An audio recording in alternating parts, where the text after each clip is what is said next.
Subhanallah. Subhanallah. Subhanallah walhamdulillah wa la ilaha illallah wallahu akbar. A'udzu billahi minasy syaithanir rajim. Bismillahirrahmanirrahim. Assalamualaikum warahmatullahi wabarakatuh.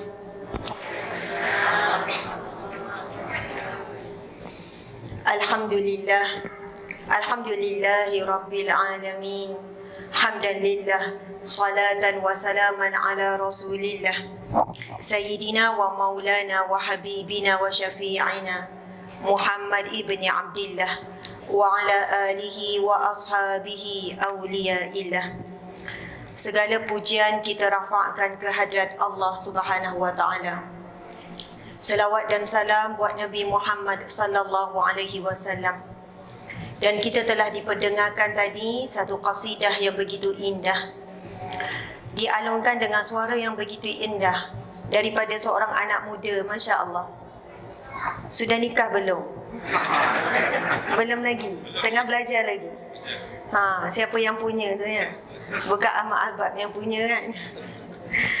Beruntunglah kedua ibu bapanya. Masya Allah.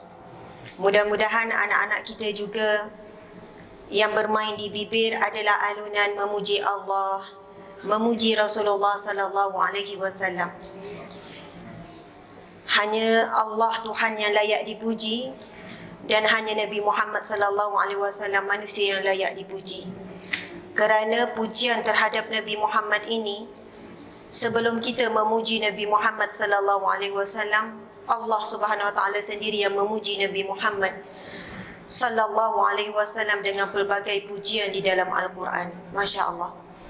Dan alhamdulillah, tanpa kita minta, tanpa kita berdoa untuk lahir menjadi umat Nabi Muhammad sallallahu alaihi wasallam, Allah pilih kita, roh dan jasad kita, tubuh badan kita, keturunan kita, ibu ayah, zuriat keturunan kita, suami, isteri, keluarga, adik-beradik kita, sahabat-sahabat kita adalah menjadi umat yang terbaik.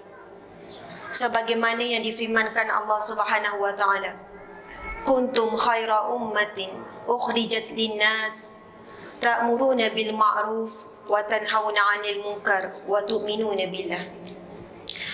Kamu sekaliannya adalah umat yang terbaik, yang dikeluarkan dari kalangan manusia, daripada manusia yang pertama sampai yang terakhir, sehingga kan umat yang terakhir ini dicemburui oleh sekalian manusia di padang mahsyar kelak. Dialah yang terakhir sekali, namun dia yang terawal dihisap.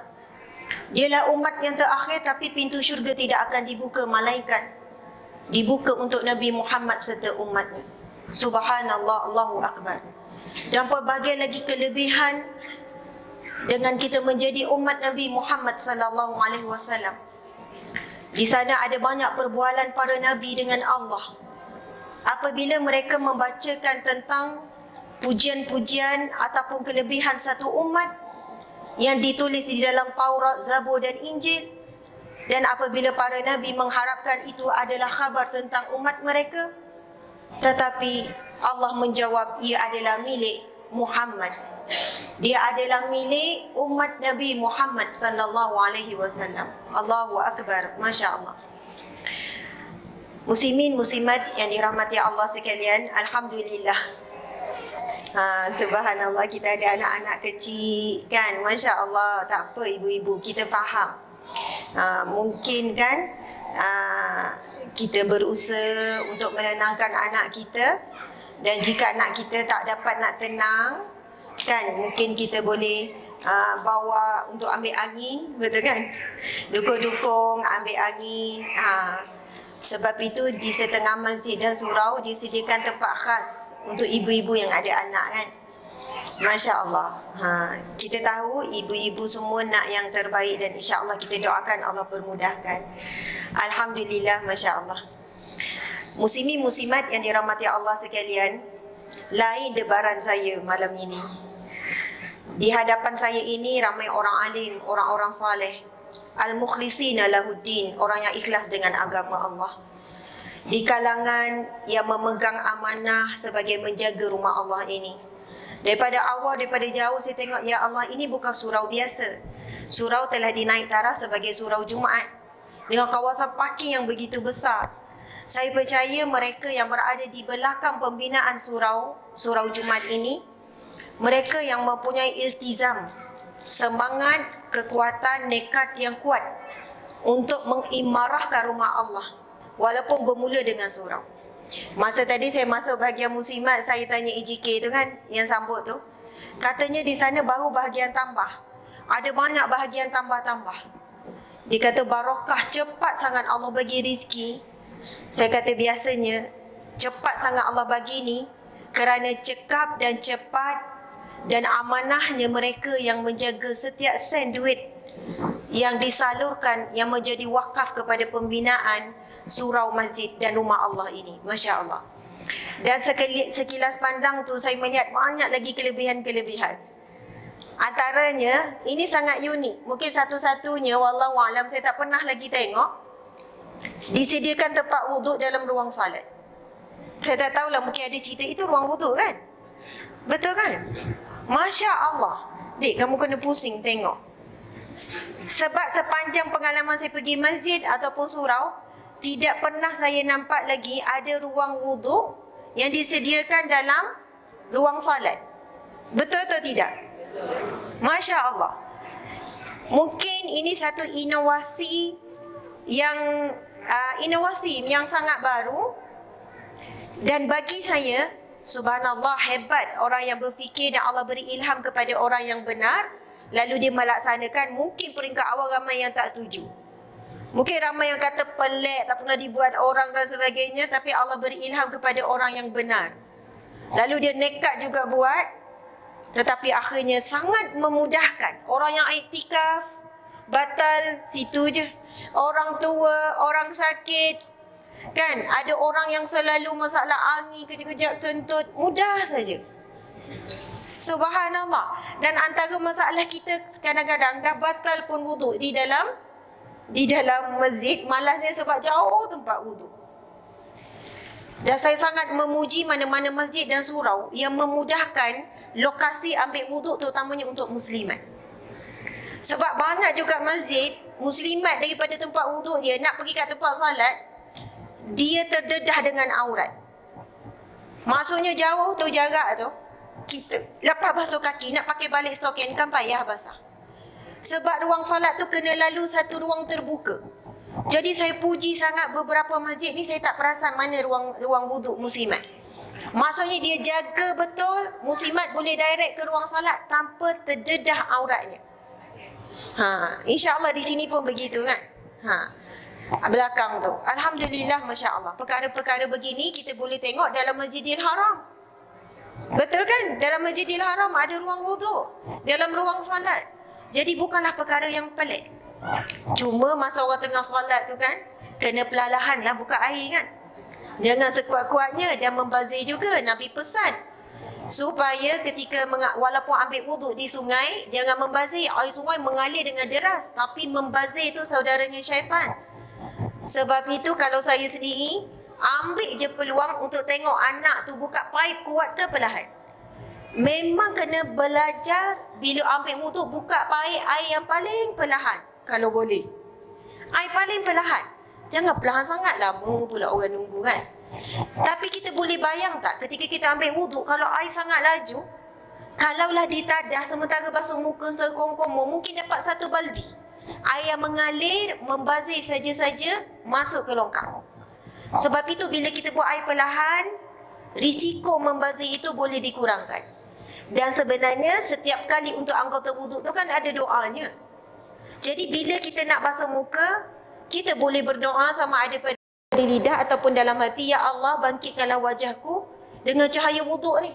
Basuh-basuh. Bila basuh tangan kanan, nak basuh tu kan, ya Allah, jadikanlah tangan kananku menerima buku amalan. Bila basuh tangan kiri, ya Allah, jangan jadikan tangan kiriku ini menerima buku amalan. Bila kepala, Allahumma faqihni fid din wa 'allimni ta'wil. Doa Nabi kepada Ibnu Abbas. Doa-doa untuk setiap anggota wudu ini ada dalam kitab Hidayatus Salikin fi Maslakil Muttaqin. Petunjuk jalan bagi orang-orang yang bertakwa. Subhanallah. Sebab itu kalau kita ambil laju-laju, air pun kuat-kuat, tak sempat kita nak merasai nikmat kemanisan dan khusyuk ketika wudu. Orang yang khusyuk wudu, insya-Allah khusyuk juga solatnya.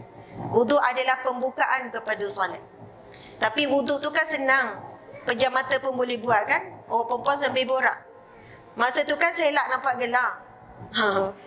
Kalau ambil wudu ramai-ramai tu, Masya Allah, mengelip-gelip gelang masing-masing. Kalau kawan tu, kita siap tanya kan, gelang baru lawa tebal, lebih besar, berat, berapa? Oh, siap tanya harga kan. Ini gelang Korea je lah. Ui, macam betul, tengok sikit. Dah. Makruh kan bercakap ketika ambil wudu. Kita ambil wudu dalam keadaan lagha dan keadaan lalai, begitulah solat kita. Na'udzubillahi min zalik. Alhamdulillah, subhanallah. Dia bagi salam kan tadi kan? Masya Allah.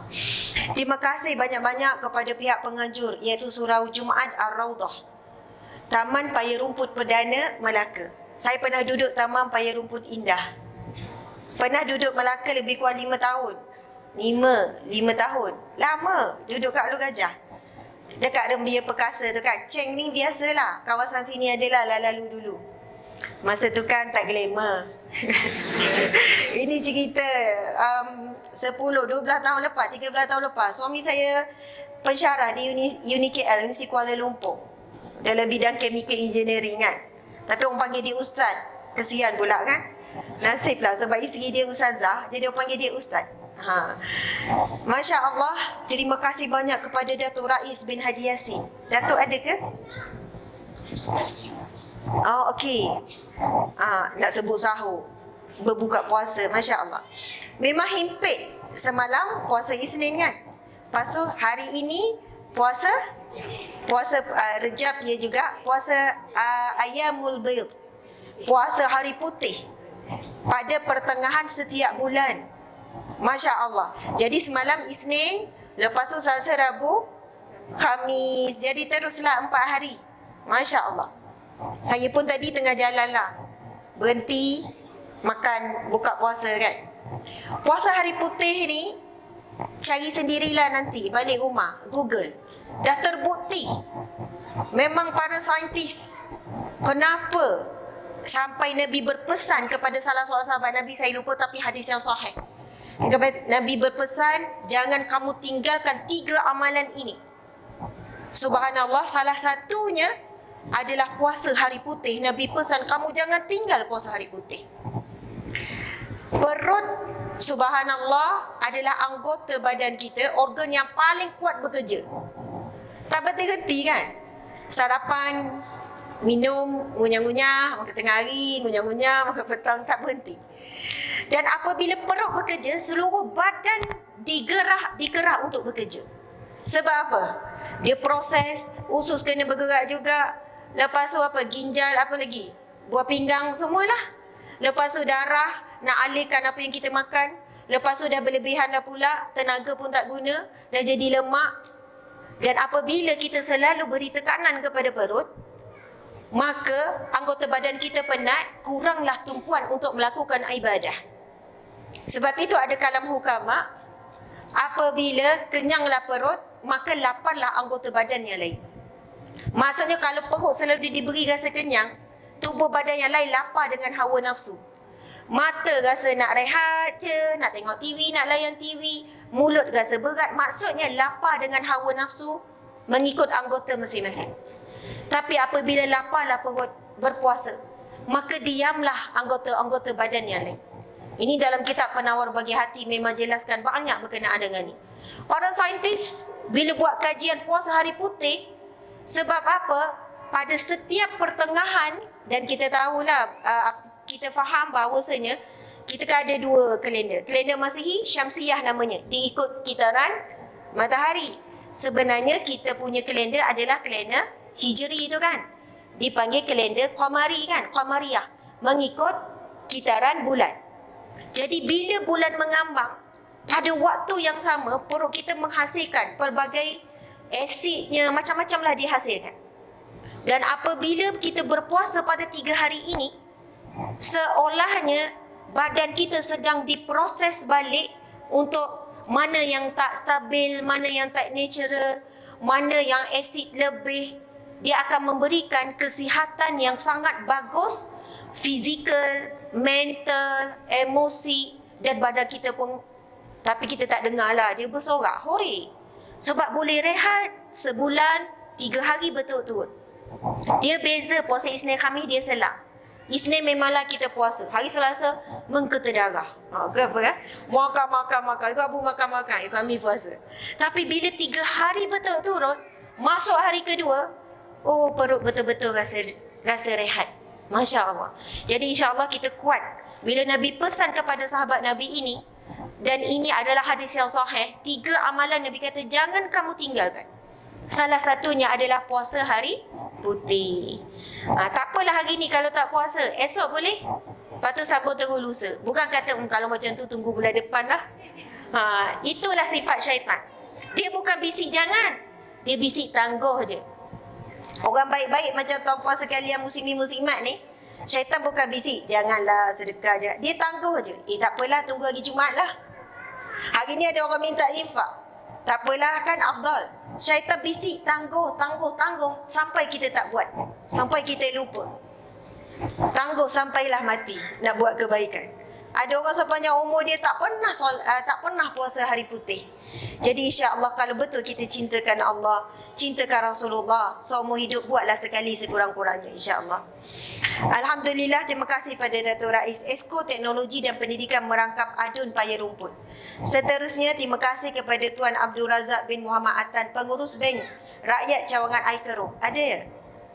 Sebab katanya ini adalah kerjasama bersama dengan anjuran bersama Bank Rakyat. Hebat ya, Cawangan Air Keruh.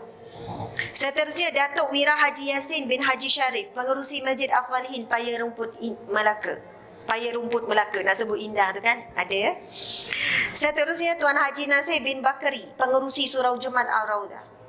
Dan tidak lupa yang dikasihi, yang dihormati, yang dimuliakan Tuan Tengku Fazli bin Tengku Yahya, selaku suami yang tercinta. Dia bukan pengarah program, dia pengarah saya. Pengarah Ustazah Azmah Harun. Begitulah ya. Masya Allah. Dengan izin dia, dengan segalalah pengorbanannya, saya ada kekuatan untuk berada di jalan dakwah ini. Alhamdulillah. Kepada seluruh ahli jawatan kuasa dan muslimin-muslimat yang hadir, dan sahabat-sahabat yang hadir di FB, ini FB ya, yang hadir di IG dan juga yang hadir ni. Masya Allah, Alhamdulillah. Muslimin-muslimat yang dirahmati Allah sekalian, insya-Allah kita kena berhenti pukul berapa ni Tuan Haji? Pukul 9. Oh memang dah diberitahu. Ya. Dalam pukul 9 malam ni ke 9 pagi besok? 9 malam ni ya. Pukul 9 suku macam tu lah kan. Ada yang kata 9.30. Okey, muslimin muslimat yang dimati Allah sekalian.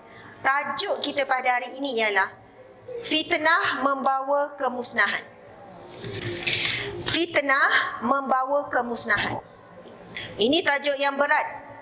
Dan kita kena bincang, dan kita kena perhalusi, dan kita kena cuba dengar dengan iman. Dan jangan tengok orang lain, ciri-ciri orang yang menjadi penuntut ilmu, adab penuntut ilmu di majlis ilmu. Subhanallah, ciri-cirinya adalah dengan ilmu yang dia dengar, menambahkan aib diri. Dia menambahkan dapat melihat aib diri. Subhanallah. Dan mengurangkan melihat aib orang lain. Itu ciri-ciri penuntut ilmu. Jangan bila kita sebut pasal fitnah, ciri-ciri orang yang buat fitnah, kita nampak orang lain, kita nampak kita mangsa saja. Tetapi kita kena muhasabah diri sendiri. Kita kena melihat aib diri dan menambahkan cinta kepada akhirat daripada dunia, dan menambahkan cinta kepada Allah melebihi daripada makhluk. Jadi itu disebut dalam kitab Hidayatus Salikin juga. Itu antara kitab yang dulu saya selalu bawa dalam pengajian berkitab. Subhanallah, petunjuk jalan orang-orang yang bertakwa. Subhanallah. Sebagai mukadimah, bagi mengupas tajuk ini, saya ingin membacakan hadis Nabi sallallahu alaihi wasallam. Ia merupakan hadis sahih riwayat Ibnu Majah. Qala Nabi sallallahu alaihi wasallam, iqtaraqat al-yahudu ala 71 firqah, fawahidatun fil jannah wa 70 fin nar. Waqtaraqat an-nasara ala 72 firqah, fa 71 fin nar wa wahidatun fil jannah. Wallazi nafsu Muhammadin biyadihi la taftariqanna ummati ala 73 firqah, wahidatun fil jannah wa 72 fin nar. Qila ya Rasulullah man hum? Qala al-jamaah. Allahu Akbar, subhanallah. Itu tetamu hormat kita ya. Subhanallah, YB kita Masya Allah. Yang berhormat dengan pengurusi masjid ya, yang berhormat Datuk Rais bin Haji Yassin. Subhanallah, ini adalah pemimpin kita sebagaimana dimuliakan oleh rakyat kan. Mudah-mudahan pemimpin kita ini Datuk Rais bin Haji Yassin juga dimuliakan oleh Allah Subhanahu wa taala serta para malaikat. Amin ya rabbal alamin. Subhanallah, muslimin muslimat yang mati Allah sekalian. Kita sambung ya. Nabi SAW bersabda, orang-orang Yahudi akan terpecah menjadi 71 golongan. Orang Yahudi terpecah menjadi berapa? 71 golongan. Satu golongan akan masuk syurga dan 70 golongan akan masuk neraka. Nabi menyambung lagi, dan orang Nasrani terpecah menjadi 72 golongan. Satu golongan masuk syurga, 71 masuk neraka. Kemudian Nabi menyambung sabdanya, demi zat yang jiwa Muhammad ada di tangannya, sungguh umatku akan terpecah menjadi 73 golongan. Subhanallah, Yahudi terpecah 71. Satu masuk syurga, 70 neraka. Nasrani, Kristian, 72 golongan akan terpecah. Satu masuk syurga, 71 neraka. Dan Nabi bersabda, demi zat yang Nabi Muhammad, jiwa Nabi Muhammad pada zat Allah, pada tangan Allah, umatku Nabi kata akan terpecah kepada 73 golongan. Satu masuk syurga, 72 golongan akan masuk neraka. Lalu sahabat bertanya, wahai Rasulullah, siapakah mereka satu golongan yang masuk syurga itu? Lalu baginda menjawab, al-jamaah. Al-jamaah. Lalu di sinilah muslimin muslimat, bila kita bawa tajuk hari ini, fitnah membawa kemusnahan, memang benar bagi kita yang tidak mendalami dan tidak belajar mencari ilmu berkenaan dengan apakah maksud fitnah dan asbab fitnah inilah menyebabkan terpecahnya umat Nabi Muhammad SAW menjadi 73 golongan, dan Nabi kata hanya satu saja yang masuk syurga, 72 golongan ke neraka. Sahabat bertanya, siapakah satu golongan itu? Nabi sebut dengan ringkas, al-jamaah. Lalu para alim ulama semuanya mensyarahkan siapakah al-jamaah itu. Subhanallah, iaitu mereka yang berpegang teguh dengan Al-Quranul Karim dan juga sunnah Nabi Muhammad SAW, dengan hadis Nabi SAW, kemudian mengikut ajaran ataupun tafsiran ataupun ilmu ataupun fatwa yang disampaikan oleh para sahabat Nabi SAW. Kerana para sahabat Nabi adalah lapisan pertama yang apabila Nabi turunkan, Nabi menyampaikan apa-apa hukum hakam yang apply pada lapisan pertama adalah sahabat Nabi SAW. Sebab itu hukum hakam yang terbit pada zaman Khulafa Ar-Rasyidin, Sayyidina Abu Bakar, Sayyidina Umar, Abu Bakar sekejap dan 2 tahun, Sayyidina Umar lama sampai 10 tahun, kemudian Sayyidina Utsman, Sayyidina Ali.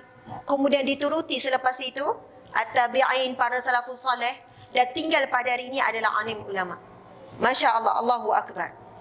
Muslimin muslimat yang dirahmati Allah sekalian, ini yang kita bimbang hari ini. Adakah kita termasuk di kalangan yang disebut al-jamaah? Sebab Nabi kata umat Nabi Muhammad akan terpecah jadi 73. Satu saja masuk syurga, 72 golongan lagi ke neraka. Mungkin kita pelik bila sebut tadi Yahudi ada satu golongan masuk syurga, Nasrani ada satu golongan akan masuk syurga. Yahudi yang mengikuti ajaran Nabi Musa alaihi salam. Kita tahu Nabi Musa diutuskan untuk bangsa Yahudi. Dan ada di kalangan Bani Israel Yahudi yang beriman dengan Nabi Musa alaihi salam dan beriman kepada Allah. Itulah golongan yang akan masuk syurga. Kemudian Nasrani pula adalah Kristian yang mana agama ataupun bangsa ini diutus kepada mereka Nabi Isa alaihi salam. Jadi memang ada golongan di kalangan umat Nabi Isa alaihi salam yang mereka ini beriman kepada Allah. Dan dikatakan sekiranya pada hari ini ada di kalangan Nasrani dan juga Yahudi yang beriman kepada Nabi Muhammad sallallahu alaihi wasallam, mengakui bahawa Nabi Muhammad sallallahu alaihi wasallam sebagai nabi, maka mereka itu juga tergolong di kalangan al-jamaah. Maksudnya dia masuk Islam lah. Sebab tidak ada lagi kitab-kitab lama yang masih kekal pada hari ini dalam versi yang asal. Semua telah diubah suai. Jadi muslimin muslimat yang dirahmati Allah sekalian, tajuk yang diberikan pada malam ini tajuk yang sangat hebat. Berkenaan dengan fitnah yang membawa kepada kemusnahan.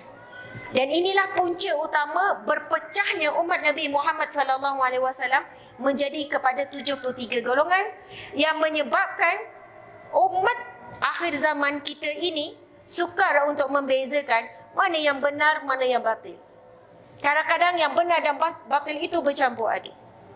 Dan hari ini contohnya, fitnah ini semakin laju dan semakin rancak. Fitnah ini tersebar dengan media sosial.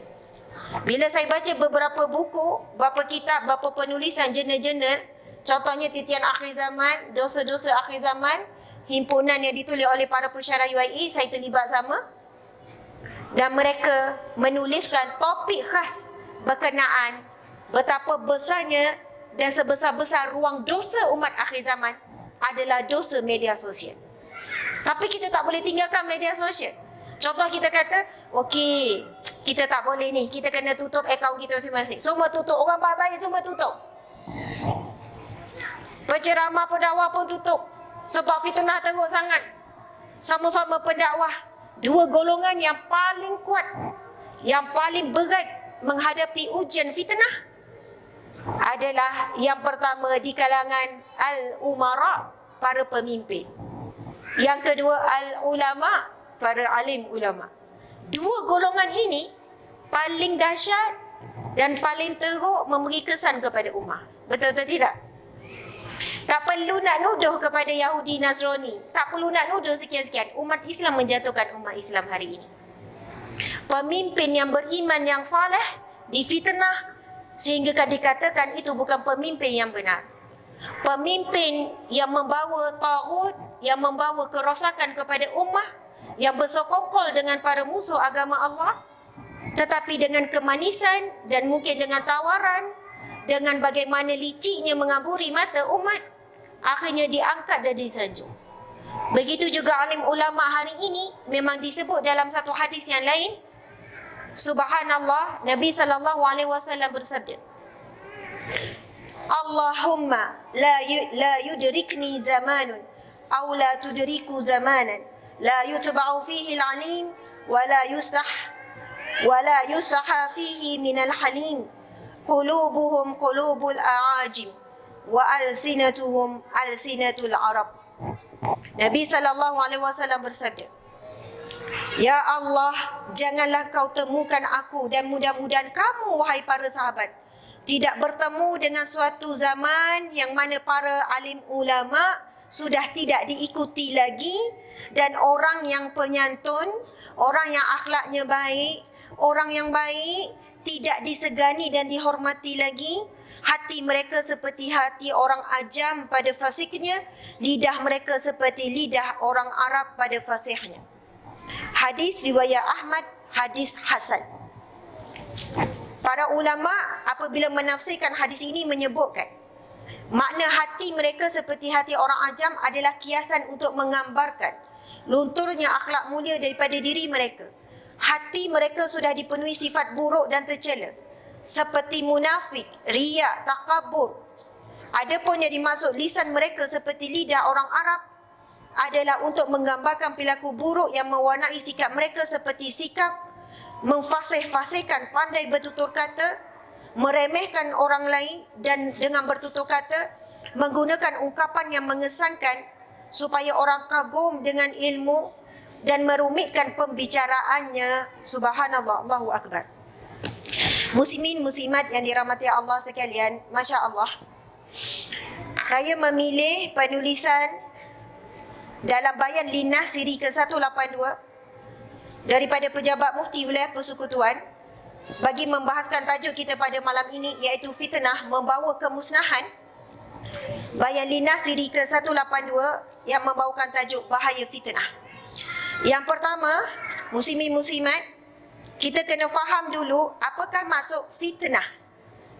Fitnah itu daripada bahasa Arab. Di dalam Al-Quran ada disebut perkataan fitnah. Jadi bahasa Melayu kita pun kita guna juga perkataan fitnah. Fitnah berasal daripada perkataan bahasa Arab yang mengandungi beberapa makna. Antaranya disebutkan oleh Al-Azhari, Ibnu Faris dan Ibnu Manzur bahawa fitnah membawa maksud seperti ibtila ataupun ujian. Okey, maksud yang pertama fitnah, ia membawa maksud ujian ataupun musibah. Ibtila, mihnah, ujian. Sebab itu jangan kita faham fitnah ini semata-mata bila orang tuduh dengan tuduhan palsu baru fitnah. Jadi kena faham maksud fitnah dari sudut bahasa adalah ujian, ibtila, musibah, itu fitnah. Manakala Ibnu Adam menambah bahawa asalnya fitnah digunakan oleh kebanyakan bangsa Arab sebagai ujian, kemudian penggunaan juga masyhur bagi menunjukkan makna kufur, pembunuhan serta kebakaran. Untuk itu fitnah dari segi istilah mempunyai pelbagai maksud sesuai dengan situasi yang digunakan. Ibnu Hajar menyebutkan innal fitna ghaliban innama tunsha'u 'ani tabdil wal ihdas. Yang bermaksud sesungguhnya fitnah itu kebiasaannya dibuat untuk mengubah sesuatu dan mereka-reka. Mengubah sesuatu dan mereka-reka. Masya Allah, Allahu Akbar. Hadis Nabi SAW riwayat Bukhari dan Muslim, hadis sahih, Nabi SAW bersabda, la yadkhulul jannah namam ataupun an-namimah. Nabi kata la yadkhulul jannah, tidak masuk syurga an-namimah ataupun namam. An-namimah perempuan, namam umumlah lelaki dan perempuan. Tidak masuk syurga bagi mereka yang mengadu domba. Tidak masuk syurga bagi mereka yang menyebarkan fitnah. Ini sangat berat, muslimin muslimat. Pengadu domba ini boleh berlaku dalam kelompok yang kecil ataupun kelompok yang besar, dan boleh berlaku pada lidah ataupun di hujung jari. Ramai mana pengadu domba di kalangan rakyat, di kalangan orang kampung, di kalangan orang biasa untuk memburukkan pemimpin. Dia tak suka pemimpin tu, benda yang bukan buruk sangat dibesar-besarkan, kesalahan kecil dibesar-besarkan, aib yang sepatutnya sikap orang beriman sembunyikan didedah-dedahkan, dengan tujuan bukan dia seorang tak suka dekat pemimpin tu, lebih ramai benci dekat pemimpin tu. Mungkin boleh jadi dia dapat habuan daripada pemimpin lawan bagi pemimpin itu, supaya mempengaruhi seramai mungkin untuk undian nanti, supaya tak ngundi dah orang ni. Ini memang berlaku. Kalau dulu masa zaman musim pilihan raya saja. Tapi sekarang tak payahlah, sepanjang masa perkara ini berlaku. Begitu juga berlaku di kalangan ilmuwan. Dalam beberapa hari ini, saya sendiri pun kena. Saya memang selalu kena. Selalu kena. Kalau nampak mata saya bengkak tu kan, menangislah tu, kuat menangislah tu. Banyaklah tu menangis tu. Sampai kuliah Radu Solim pagi tadi tak dapat buat kan. Sekuat-kuat mana pun tetap hati perempuan kan. Masya Allah. Sehari dua ni saya duduk tengok, banyaklah videonya. Kemudian mesej-mesejnya, post-postingnya, macam-macam lah. Giliran saya pula kan kena kan. Memang selalu kena, Masya Allah.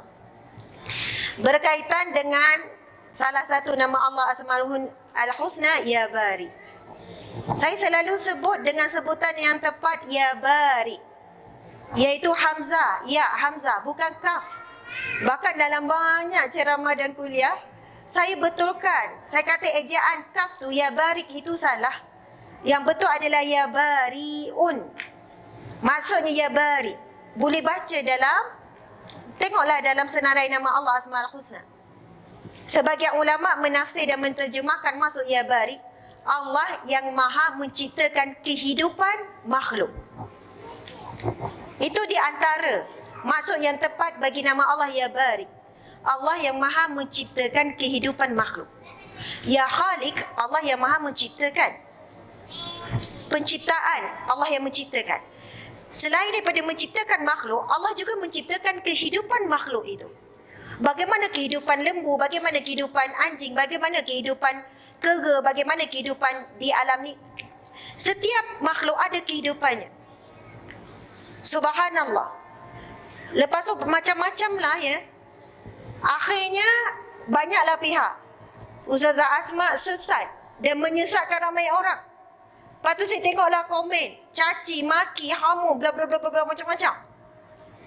Orang kata Ustazah jangan baca. Saya terbaca. Banyak kali pula tu terbaca. Asyik ter. Sebab ramai sangat orang tag. Padahal yang menegur itu menegur yang tulis salah. Sebab dengan tulis salah ejaan maka salah maksud. Tapi yang tidak mendengar dengan betul-betul penjelasan, yang tidak sabar untuk komen, yang tidak sabar untuk mengulas, dalam hatinya sudah ada kebencian telah disimpan lama, maka apa lagi? Apa cacian makian yang saya tak terima? Segala jenis binatang pun saya terima. Sudah tentu sedih apabila kita menjadi asbab fitnah kepada agama. Bukan sedih saya dicaci dihina. Saya sebut pada diri saya, sepatutnya saya dicaci dihina lebih berat daripada ni. Asbab maksiat dan dosa yang begitu banyak. Allah sangat baik. Allah bagi sikit saja untuk saya dicaci dihina. Kalau ikutkan kenal diri sendiri, sepatutnya dihina dicaci lebih lagi. Tapi Allah tutup aib. Allahu Akbar. Jadi diri memang sedar diri, tak sedih sangat pun orang dicaci dihina. Tapi yang membuatkan saya menangis, saya rasa sedih sangat apabila ummah saling bercakaran, apabila kerana perbuatan yang tidak bertanggungjawab pihak tertentu. Saya tidak tahu apakah masalah di kalangan umat Islam sendiri, di kalangan ilmuwan, bukan untuk menjernihkan tetapi mengerohkan perkara yang sebetulnya boleh dijernihkan dengan baik tetapi dikeroh-kerohkan. Daripada orang yang tidak benci tiba-tiba membenci kita, kita tak kisah kita dibenci. Tapi kesiannya orang itu tanpa sebab dia membenci kita. Dan bila penjelasan yang kita berikan dia tidak dengar. Bila dikatakan, mana ni dalil ni datang 40 kali dan sebagainya. Apabila saya bertanya kepada guru contohnya kan, nak baca berapa kali ya zikir-zikir ni? Terpulanglah, bolehlah nak baca 100, bolehlah baca 40, nak baca berapa.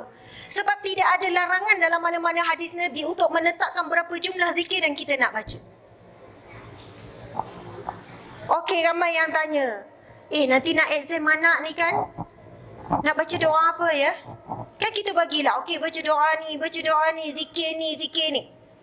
Sedangkan memang tidak ada hadis Nabi yang Nabi sebut apabila anak-anak nak menghadapi peperiksaan, maka bacalah doa-doa ini. Maksud saya ialah apabila mereka semua mengatakan semuanya bid'ah, al-bid'atu dhalalah wa dhalalatu finnar, itu satu tuduhan berat sesama Muslim. Semua dimasukkan dalam perkataan bid'ah.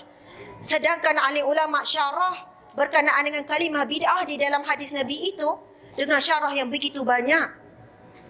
Allahu Akbar. Sedangkan Allah berfirman di dalam Al-Quran, walillahil asma'ul husna fad'uhu biha. Bacalah, bagi Allah nama-namanya yang mulia, asma'ul husna fad'uhu biha. Maka bila kamu berdoa, memintalah dengan namanya tersebut. Allahu Akbar. Saya jumpa ramai guru-guru, orang alim, orang soleh.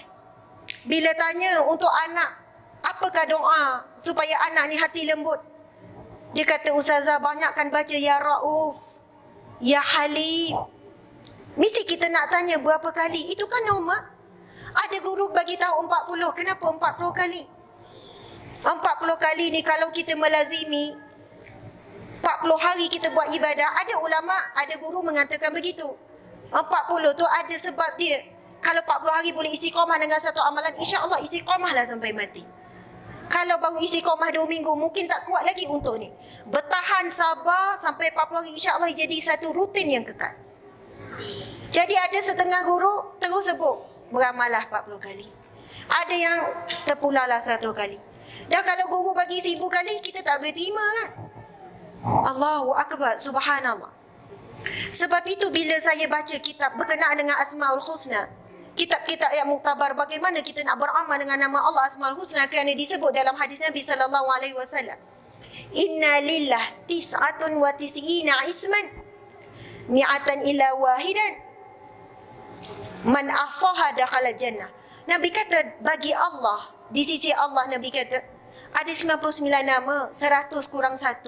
Siapa yang membaca, yang menghafal, yang beramal dengannya, maka dia akan masuk syurga. Yang kita duk baca nas'aluka ya man huwallah, itu kan dilagukan, itu hafalan baru. Tapi bagaimana nak beramal? Sebab itu ulama kata, contoh kita memerlukan rezeki daripada Allah, hidup kita sempit. Kita pun memuji nama Allah, Ya Razak, Ya Razak, Ya Razak. Engkaulah yang memiliki rezeki. Kurniakanlah rezeki pekerjaan untuk suamiku, Ya Allah. Suamiku baru hilang kerja, Ya Allah. Rezekikanlah dia kerja, Engkaulah Ya Razak yang memberi rezeki. Salah ke betul? Adakah bid'ah? Mana hadis Nabi ni, ayat ni mana-mana ni? Muslimin muslimat, untuk doa bahasa Melayu pun tak ada masalah. Doa bahasa Melayu, bukankah kita buat ayat sendiri? Ya Allah, begini, begini, begini. Bukan sekadar kita reka, bukan kita reka doa baru, memang dibenarkan. Bahkan Allah berfirman di dalam Al-Quran, berzikirlah sebanyak-banyaknya dengan pelbagai zikir. Jadi begitu antara kaifiat. Ada kaedah-kaedah alim ulama terdahulu bila menceritakan, bila mensyarahkan nak beramal kaifiat zikir ni sekian-sekian.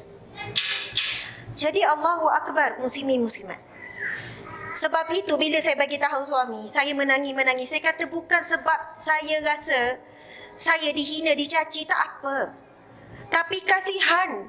Ada yang mesej, Ustazah, baru saya tahu selama ni yang saya beramal tu sesat. Ustazah dah ajar-ajar sesat. Selama ni saya kata, ya Allah, kasihannya ramai orang salah faham. Kenapa? Apa yang salahnya mengulang-ulang menyebut nama Allah Ya Bari? Itu nama Allah. Ejaan saja yang salah, yang perlu dibetulkan ejaan. Tetapi ditambah sehingga melihatkan menyebut nama Allah yang demikian itu salah. Allahu Akbar, subhanallah, berpecahlah itu, ini, begitu, begini. Sebab itu bila berlaku pergaduhan di antara ilmuwan alim ulama, saya tak masuk campur, saya tak akan tulis, saya tak akan sebut saya sokong yang ni, saya sokong yang ni, saya akan elakkan. Sebab ingin mengelaknya daripada perpecahan terus berlaku, terus merebak. Tetapi perkara ini akan berterusan dan semakin teruk sehinggalah berlakunya hari kiamat. Kiamat ni masuk apa, muslimin muslimat? Qiyamah. Kalau kita belajar Yaumul Qiyamah, kita bahasa Melayu kiamat kita sebut kan. Orang belajar bahasa Arab qiyam. Qiyam masuk apa qiyam? Berdiri. Yaumul Qiyamah, hari yang semuanya akan didirikan kembali selepas mati. Mati kan baring, kita akan didirikan semula. Itu maksud dia Yaumul Qiyamah, hari kiamat. Dan bukan saja kita yang didirikan, segala amalan akan didirikan, semuanya akan dihisap, yaumul hisab. Dinamakan juga hari penyesalan, kerana semua menyesal. Orang buat jahat memang menyesal, orang buat baik menyesal juga. Yang baca Quran satu muka surat menyesal. Orang yang baca Quran satu juzuk sehari menyesal. Orang yang khatam sebulan sekali pun menyesal. Kenapa tak khatam setiap hari? Semua orang menyesal pada hari tersebut. Allahu Akbar, Masya Allah. Jadi hadis Nabi berkenaan dengan fitnah ini, hadis sahih riwayat Bukhari dan Muslim, la yadkhulul jannah namam ataupun anamimah. Jangan kita tengok orang lain, tengok diri sendiri. Tidak masuk syurga, Nabi kata, orang yang menjadi pengandu domba. Tak kiralah kamu cyber trooper ke, kamu sebagai blogger ke, kamu sebagai orang belah mana ke, atas dasar apa ke, tetapi kerana menjadi penyebab batu api memecah belah ummah, Nabi sebut an-namimah la yadkhulul jannah. Na'udzubillahi min zalik. Dalam keluarga ada an-namimah kadang-kadang. Kalau kita nampak ada adik-beradik, anak kita ada perangai suka laga-laga, suka mengadu-ngadu, sikit-sikit mengadu pada kita. Cuba perhatikan, kadang-kadang anak kita ada yang perangai macam tu. Lepas tu bila kita tak marah, awak yang dia adu, dia tak puas hati. Umi marahlah. Subhanallah. Di kalangan anak saya, tapi anak kecil, dia tidak tahu lagi dan dia belum berdosa. Tapi kalau kita ambil ringan, kita katalah budak-budak, biasalah anak perhatian. Ini satu kesilapan besar bagi ibu ayah. Sebab an-namimah kecil dia akan jadi animah besar. Dia tak rasa perbuatan dia salah, sebab masa dia kecil, mak tak pernah tegur, ayah tak pernah tegur. Sebab itu kalau ada perangai di kalangan anak saya sendiri, 7 orang anak perangai mengadu-ngadu, kalau dia mengadu dengan niat betul lagi, tapi dengan niat supaya kita marah, dan bila kita tak marah dia tak puas hati, saya panggil dia dulu sebelum marah yang tu. Apa tujuan mengadu? Kenapa mengadu? Sebab apa? Lepas tu kadang dia lagakan antara dua beradik. Yang ni menangis, yang ni merani bergaduh. Bila kita adili, kita dengar cerita kenapa bergaduh, rupanya disebabkan salah seorang ni yang ada perangai ciri-ciri an-namimah kecil ni. Na'udzubillahi min zalik. Allahu Akbar. Dalam keluarga ada an-namimah pengadu domba. Ramai mana menantu bergaduh dengan mertua sebab an-namimah ipar. Na'udzubillahi min zalik. An-namimah ni ada dalam kelompok kecil, ada kelompok besar. Na'udzubillah. Jadi pelihara diri kita. Lihat diri kita, jangan tengok orang lain. Lihat anak-anak kita. Janganlah kita menjadi an-namimah, amarannya sangat keras, tidak mencium bau syurga, tidak masuk syurga, Nabi kata. Imam Nawawi berkata, dalam riwayat lain disebut kalimah fitan, ia juga memberi makna pemfitnah. Maksud namam seperti kata ulama ialah memindahkan cakap manusia atau orang ramai dari seorang kepada seseorang untuk merosakkan hubungan mereka. Al-Imam Abu Hamid Al-Ghazali rahimahullah berkata dalam Ihya-nya, ketahuilah bahawa sifat fitnah diitlakkan pada kebanyakan terhadap orang yang memindahkan kenyataan orang lain kepada orang lain, sebagaimana si fulan berkata dan mengata kepada kamu begini-begini. Si A mengata ke si B, dia cerita kepada si C pula dengan mulut pergi bercakap ke si B. Si B tahu tak, si A cakap tentang kamu sekian. Ini dia memindahkan perkataan orang lain bagi tahu sekian. Mungkin niat dia apa? Oh, nak betulkan keadaan, nak suruh dia tahu si A ni perangai macam mana dan sebagainya. Itu dilarang di dalam Islam. Kecuali ada tujuan yang benar, yang jelas, kecuali ia sangat diperlukan. Mungkin ada masalah yang besar sehingga perlu, maka insya-Allah ia bukan dikira an-namimah. Ciri-ciri fitnah dalam konteks semasa. Pada hari ini, fitnah berleluasa dengan cara yang lebih mudah berbanding pada masa lampau. Hal ini kerana perkembangan teknologi yang semakin rancak, menjadikan amalan fitnah ini semakin mudah tersebar. Ini saya baca ya dalam Jabatan Mufti Wilayah. Fitnah berlaku dalam dua keadaan. Yang pertama, apabila seseorang mengada-adakan suatu berita mengenai seseorang. lalu menyebarkannya kepada orang lain dengan tujuan untuk memburuk-burukkan atau menjatuhkan maruah tersebut. Yang kedua, apabila seseorang menerima berita mengenai seseorang tanpa menyelidiki kesahihannya, lalu menyebarkannya kepada orang lain, sama ada dengan niat untuk memburuk-burukkan atau tidak. Dia pergi share. Dia nampak ada orang kupas tentang hamba Allah ni, lepas tu dia rasa, oh memang dia setuju. Lepas tu dia share je, dia tak tulis apa. Dan bukan tujuan dia untuk memburuk-burukkan pun. Dia cuma tukar bertasyar, senang je. Percuma je tukar bertasyar tu, tak payah bayar pun. Tetapi dia dah jadi penyebar kepada fitnah. Dia juga satu perbuatan yang keji, walaupun tak berniat untuk memburukkan. Dan sebelum giliran saya sebelum itu kan, ada beberapa pendakwa lagi yang kena. Ustaz Wadi, Ustaz sekian. Sampai bila ni nak tukar, nak recycle ni, nak pusing ni. Kan? Muslimin-muslimat sampai bila? Jadi, sekiranya kita tidak boleh menghentikan circle ni, kitalah yang perlu menjaga diri kita. Jagalah diri kita. Apabila melihat percakaran sesama umat berlaku, perkara yang terbaik adalah diam. Nabi SAW bersabda, hadis sahih riwayat Bukhari dan Muslim. Hadis sahih.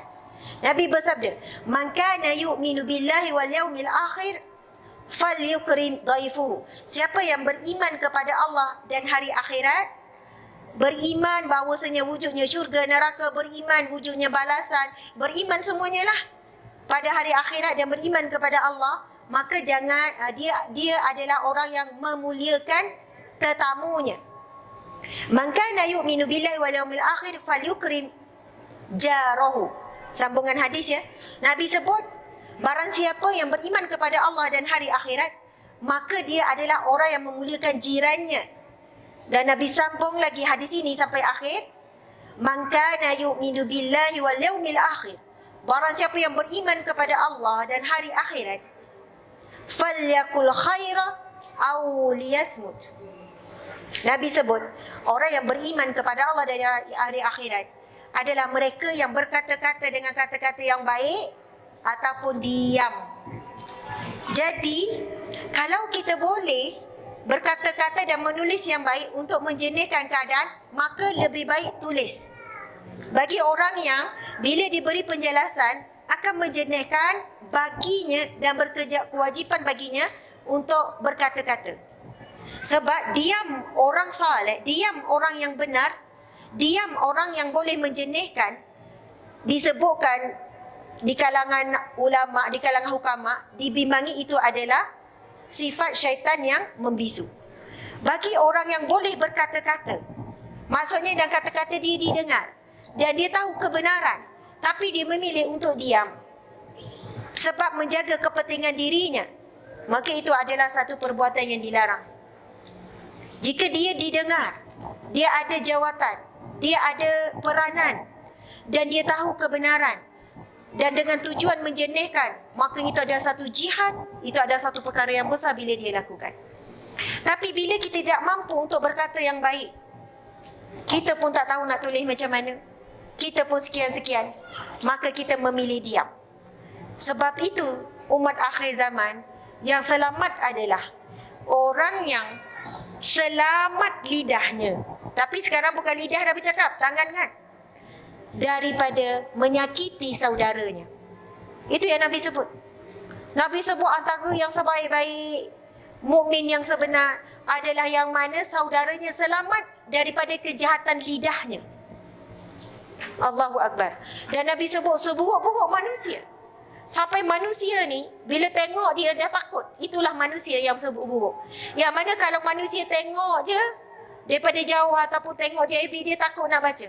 Sebab dia selalu menyakiti saudaranya yang lain. Jadi kalau ada orang yang begini, yang selalu suka menjatuh, menghina, memecah belahkan, unfollow je lah. Unseen, unfollow, supaya kita takut. Kita selamatkan diri kita, takut kita terpengaruh. Na'udzubillahi min zalik. Allahu Akbar. Dalam kedua situasi ini, fitnah berlaku dan dilihat berluasa sekali dalam masyarakat kita pada hari ini. Sebagai contoh, Kasim mereka cerita kononnya Harun telah berzina dengan teman wanitanya. Lalu cerita itu disebarkan ke dalam blognya dengan tujuan untuk menjatuhkan maruah Harun. Lalu berita itu dibaca oleh Abu tanpa sebarang usul periksa tentang kesahihannya. Abu menyebarkannya di dalam Facebook tanpa apa-apa niat, tetapi sekadar menukil dan menyampaikan berita. Dalam situasi ini, kedua-duanya iaitu Kasim dan Abu telah menjadi pelaku dan penyebar fitnah terhadap Harun. Ini dia bawalah contoh-contoh kan. Okey, faktor-faktor yang menyumbang kepada gejala fitnah. 5 minit lagi kita berhenti insya-Allah. 5-10 minit lagi. 9 suku insya-Allah. Disebutkan antara faktor yang menyumbang kepada gejala fitnah pada hari ini, penyumbang, sama ada dia adalah pereka fitnah atau semata-mata sebagai penyebar. Bagi pereka fitnah, banyak faktor yang boleh diandaikan, seperti persaingan dalam merebut sesuatu, sama ada meraih jawatan, mendominasi perniagaan, kepentingan politik dan kedengkian terhadap kelebihan orang lain dan pelbagai lagi. Pokok pangkalnya, fitnah terbit daripada hati seseorang yang kotor, bermasalah dan tidak dibenteng dengan iman yang teguh. Sesungguhnya syaitan sememangnya tidak pernah berdiam agar manusia sentiasa berbalah dan berkonflik antara satu sama lain. Sebagaimana firman Allah Subhanahu wa taala dalam surah Al-Maidah ayat 91, A'udzubillahi minasyaitonirrajim. Innama yuridu syaitanu an yuqi'a bainakum al-adawata wal baghdha.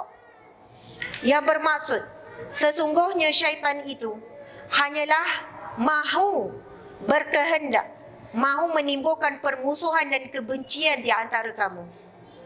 Dan itu adalah kerja hakiki syaitan. Dia mahu sama-sama Islam, sama-sama Muslim, sesama orang beriman saling benci membenci, saling bermusuh. Sampai umat Islam hari ini lupa musuh sebenarnya adalah Yahudi dan Nasara. Musuh sebenarnya adalah liberal, sekular, feminism, atheism, Freemason. Duduk sibuk bergaduh sesama Islam. Lupa sebenarnya orang fasik itulah musuhnya. Orang fasik ini siapa? Fasik adalah orang yang berkekalan melakukan maksiat, melakukan dosa maksiat. Tetapi golongan ini tidak diperangi dengan sungguh-sungguh. Pelaku maksiat yang berleluasa, buka TV, tengok drama, ibu-ibu sekalian. Bagaimana drama Melayu kita sangat dahsyat.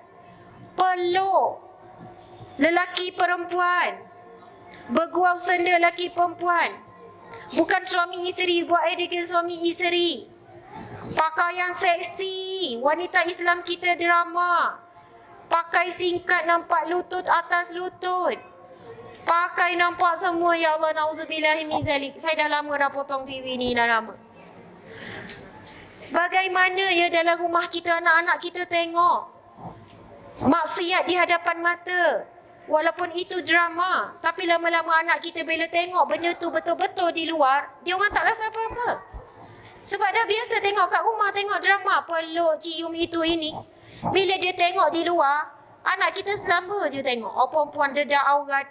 Tetapi kalau tak biasa, dia tengok perempuan seksi dekat luar, dia terus tunduk. Ish, Umi, malu-malu. Umi teruknya. Umi, dia orang Islam tak? Islam. Habis tu kenapa dia pakai macam tu? Dia belum mukmin. Muslim tapi bukan mukmin. Muslim orang Islam, rukun Islam ada 5. Mukmin orang beriman, rukun iman ada 6. Termasuk beriman kepada hari kiamat. Kalau dia beriman akan adanya hari kiamat, dia takkan buat maksiat begitu. Kalau dia beriman kepada Allah dan beriman kepada kitab, beriman kepada Rasul, dia akan taat perintah Nabi. Nabi dah sebut jelas-jelas. Dalam Al-Quran dah sebut jelas. Tapi bila kita kata dia orang tak beriman, dia marah. Kita tak akan cakap macam tu. Tapi itulah jawapan saya bila anak-anak tanya. Dia orang Islam tak? Islam. Tapi kenapa dia tak beriman? Beriman, iman itu apa? Al-imanu tasdiqu bil qalbi. Membenarkan dengan hati. Wal amalu bil jawarih, dan beramal dengan tingkah laku. Mesti ada perbuatan yang membuktikan keimanan. Sebab itu disebut al-imanu laisa bitamanni walakin ma wukira fi qalbi wa sadaqahu amalu. Iman itu bukan omongan kosong pada lidah. Ya, aku beriman pada Al-Quran. Ya, saya beriman kepada Allah, beriman kepada Nabi Muhammad. Memang Nabi Muhammad itu nabiku sekian-sekian. Walakin ma wukira fil qalbi, yang diikrarkan dalam hati, wa saddaqahu amalu, dibuktikan dengan perbuatan. Kalau mulut kata beriman kepada Nabi dan apa yang dibawakan oleh Nabi, tapi perbuatannya masih lagi berkekalan dengan maksiat, fasik, maka perbuatannya telah menafikan apa yang disebut pada lidah. Sebenarnya yang perlu diberi perhatian adalah golongan fasik. Perlu diberi teguran, perlu diberikan sekian-sekian, tetapi para pelaku maksiat bebas. Bebas buat TikTok, bebas buat FB, bebas buat menjual di FB, di IG dengan iklan yang lucah, dengan iklan ini. Tetapi tak ramai pula alim ulama nak beri tumpuan, nak bagi teguran, nak sekian-sekian. Saya sampai hari ini pun masih ramai lagi yang marah bila saya buat teguran terbuka kepada artis sekian-sekian, dengan menyebutkan bahawa saya membuka aib. Sedangkan aib itu bukan dibuka oleh saya. Mereka yang membuka aibnya sendiri secara terang-terangan dibuka. Bahkan Nabi SAW sebut, barang siapa yang menganjurkan suatu kebaikan lalu diikuti, maka ia mendapat pahala sebagaimana orang yang ikut. Kalau ramai yang ikut, banyak pahala dia. Dan barang siapa yang menganjurkan keburukan lalu diikuti, maka ia mendapat bahagian dosa yang begitu banyak. Niat saya supaya dia boleh berhenti kerana dah rasa malu ditegur ni. Bukan saya seorang yang tegur. Kalau tengok ramai dah orang awam tegur, tapi tak berkesan. Akhirnya bila kita tegur, benda tu diberi perhatian, kita mengharap dia kurangkanlah sikit buat maksiat, kuranglah sikit bebanan dia. Sebab kalau ramai yang ikut, maka dia bukan tanggung dosa dia saja, dia tanggung dosa orang yang ikut. Dia menanggung dosa orang yang follow. Orang yang buat juga iklan cara dia. Na'udzubillahi min zalik. Allahu Akbar. Inilah zamannya muslimin muslimat. Akhir zaman. Perkara ini benar-benar berlaku. Kita tengok, kita nilai sendiri. Kita buat keputusan, kita buat tindakan untuk diri sendiri. Selamatkan diri kita, anak-anak kita, daripada fitnah yang berleluasa masuk ke dalam rumah kita, masuk ke dalam bilik kita, masuk ke dalam telefon kita. Allahu Akbar, Allahu Akbar. Na'udzubillahi min zalik. Nabi SAW bersabda, kafa bil mar'i isman an yuhadditha bi kulli ma sami'a. Yang bermaksud hadis sahih riwayat Muslim, Nabi bersabda, cukuplah seseorang itu dikatakan pendusta ataupun pembohong apabila dia menyampaikan apa sahaja yang didengarinya. Ini kena faham muslimin muslimat. Al-Qadhi Iyad berkata bahawa maksudnya sesiapa yang menceritakan dengan setiap apa yang didengar, yang padanya terdapat kebenaran dan kebatilan, dan kebenaran serta pendustaan.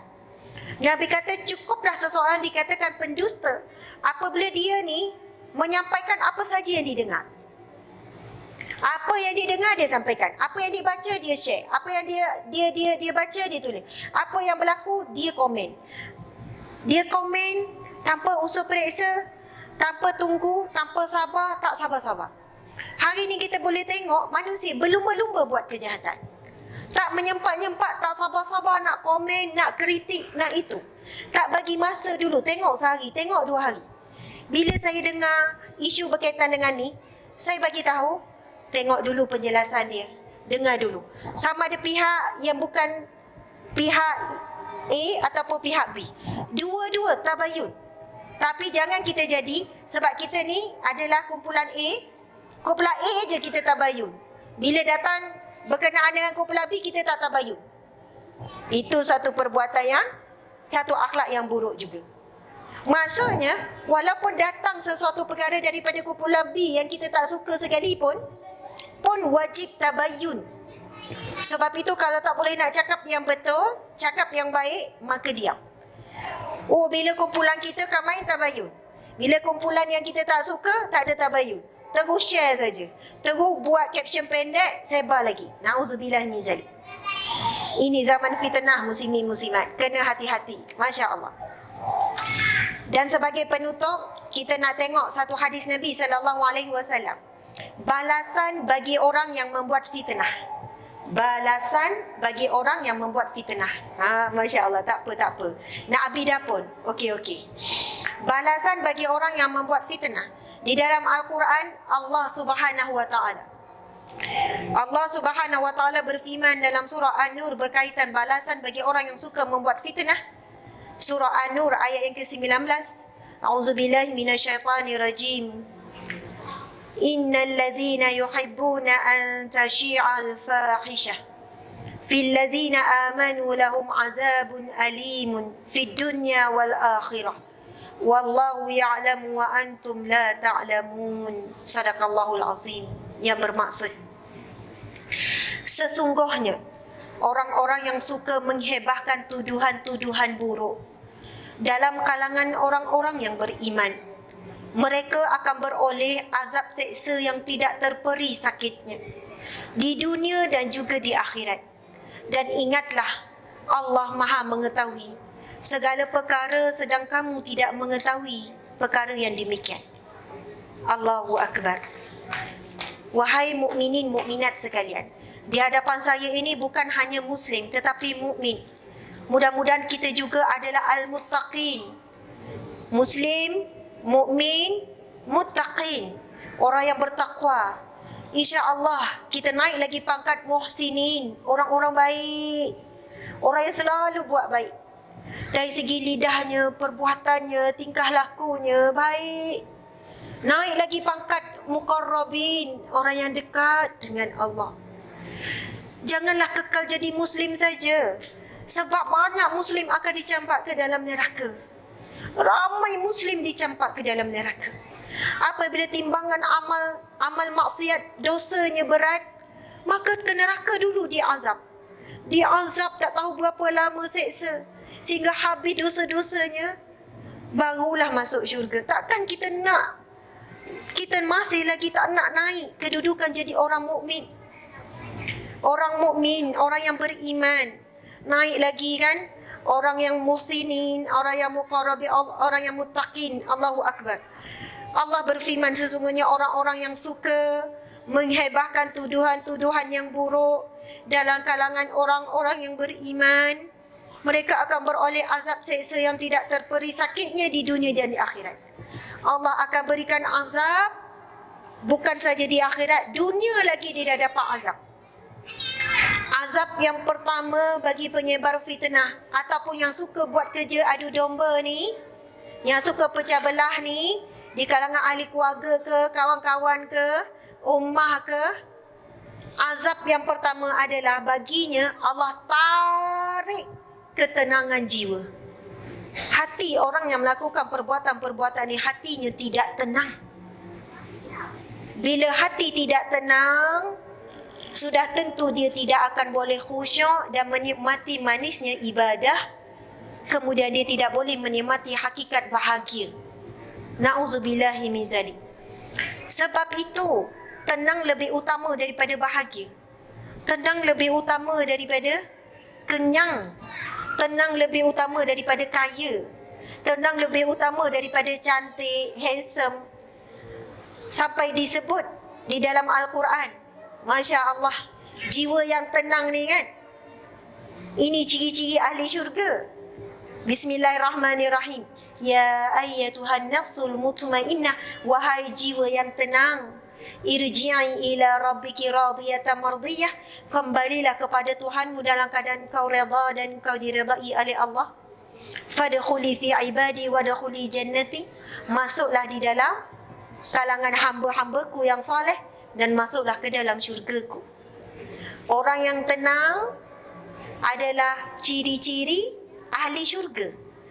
Allah panggil bakal ahli syurga dengan panggilan, ya ayyatuhan nafsul mutmainnah, irji'i ila rabbiki radiyatan mardiyah, fadkhuli fi ibadi wadkhuli jannati. Allah jemput masuk penghuni syurga dengan panggilan, wahai jiwa yang tenang. Jadi mudah-mudahan muslimin muslimat yang dirahmati Allah sekalian, perbahasan kita pada malam ini menepati kehendak dan keinginan hasrat penganjur yang membawakan tajuk fitnah membawa kemusnahan. Mudah-mudahan kita ambil iktibar, selamatkan diri kita, ahli keluarga kita, sahabat-sahabat kita seramai mungkin daripada mereka yang menjadi penyebar fitnah ataupun pencipta fitnah. Dan jangan kita rasa fitnah hanya pada perkataan dusta, tetapi menyebar-nyebarkan keburukan atas sebab apa pun juga tidak dibenarkan Islam, walaupun keburukan itu benar dia buat, itu benar dia buat, lalu disebarkan juga dilarang kerana boleh menyebabkan permusuhan dan kebencian. Allahu Akbar, Allahu Akbar, Allahu Akbar. Saya mohon maaf salah dan silap. Terima kasih kepada semua, terutamanya kepada pihak penganjur. Terima kasih kepada tim yang hadir juga, yang sama-sama menjadi tulang belakang kepada gerak kerja dakwah dan amal di bawah NGO Sahabat Amal Ken dan juga Yayasan Hijrah. Terima kasih kepada yang berhormat Datuk Rais bin Haji Yassin. Masya Allah, makasih banyak-banyak. Kalau tengok sekilas ni, ingat kata guru mana tadi tu? Kan, subhanallah. Kan, YB yang berjubah putih kan? Ke sebelahnya? Oh, dah lah. Oh ya, baru duduk. Oh, Masya Allah, baju biru. Oh, jubah putih tu ayahnya. Masya Allah, Allahu Akbar. Itu ayahnya. Masya Allah. Berseban, ya, pakai ridak dan sebagainya. Masya Allah. Bila pemimpin umat Islam mempunyai ayah yang seperti ini, insya-Allah ayahlah sebaik-baik penasihat kan, yang selalu memerhatikan anak. Dan pemimpin yang adil ini kelebihannya luar biasa. Sampai Nabi sebut yang pertama, nombor 1 Nabi sebut 7 golongan yang mendapat naungan Allah di hari yang tiada naungan Allah melainkan naungan Allah. Nabi sebut yang pertama, antara 7 tu nombor 1 Nabi sebut Al-Imamul Adil, pemimpin yang adil. Masya Allah, ini VIP Allah di masyarakat gelap. VIP Allah. Salah satunya yang pertama Nabi sebut pemimpin yang adil. Kita ada YB kita, kita doakan YB kita terus kuat, terus amanah. Allah pimpin, Allah beri petunjuk hidayah, dan Allah hantar bantuan-bantuan kepada YB kita. Allah hantar pertolongan. Bukan mudah nak jadi pemimpin di zaman fitnah ni, bukan mudah. Sebab itu saya sedih kalau orang yang suka burukkan ahli politik, sampai semua yang baik-baik semua buruk belaka. Bila ahli politik je buruk belaka. Kalau tidak ada mereka yang sanggup masuk pilihan raya, sanggup dibenci, sanggup dipandang serong. Sebab apa dikatakan, oh ni gila jawatan dan sebagainya. Adakah kita nak biarkan jawatan diberikan kepada orang-orang yang tidak beriman? Betul kan? Orang yang masuk jadi pemimpin ni, hidup dia 20% je, 80% untuk rakyat lah. Baru nak rehat orang panggil, baru nak tidur ada orang meninggal, baru nak ni kan, tak lambat ziarah orang sakit, dimarah macam dia seorang je sakit dalam daerah tu. Orang susah tak dibantu macam, ya Allah. Sebab atuk saya pernah jadi YB, pernah jadi exco negeri. Saya membesar dalam keluarga orang politik dan membesar juga dalam keluarga alim ulama. Moyang saya Tuan Guru Haji Abbas, Toki saya Ustaz Wajidin tukar besi. Orang lama-lama orang Terengganu memang tahulah. Itulah yang jadi YB dan juga pernah jadi exco negeri. Jadi tahu kehidupan, saya tengok kehidupan atuk, saya tengok kehidupan bapa saudara yang ada jadi YB dan sebagainya. Jadi Masya Allah, Al-Umara wal Ulama adalah 2 golongan yang dimuliakan oleh Allah Subhanahu wa Ta'ala. Apabila mereka bertakwa, mereka orang-orang yang saleh. Jadi selamatkan lidah kita daripada mudah nak bersangka buruk dan berkata buruk kepada 2 golongan ini. Sebab ini bebanan yang berat, amanah paling berat. Amanah kita semua berat kan, jadi isteri, jadi ibu. Tapi berat lagi amanah menjadi pemimpin dan menjadi ulama. Saya bukan ulama, saya penyampai ilmu saja. Baik ulama, baik umara, maka baiklah rakyat. Kita bukan nak masuk syurga sekeluarga, nak masuk syurga senegara. Bila ada pemimpin yang beriman, semua rakyat beriman, sama-sama masuk syurga. Amin ya rabbal alamin. Subhanallah. Terima kasih sekali lagi. Saya mohon maaf salah dan silap. Kita mohon taubat dengan Allah. Astaghfirullahalazim wa atubu ilaih. Aqulu qawli hadza astaghfirullahalazim wa atubu ilaih. Wabila taufiq wal hidayah. Assalamualaikum warahmatullahi wabarakatuh.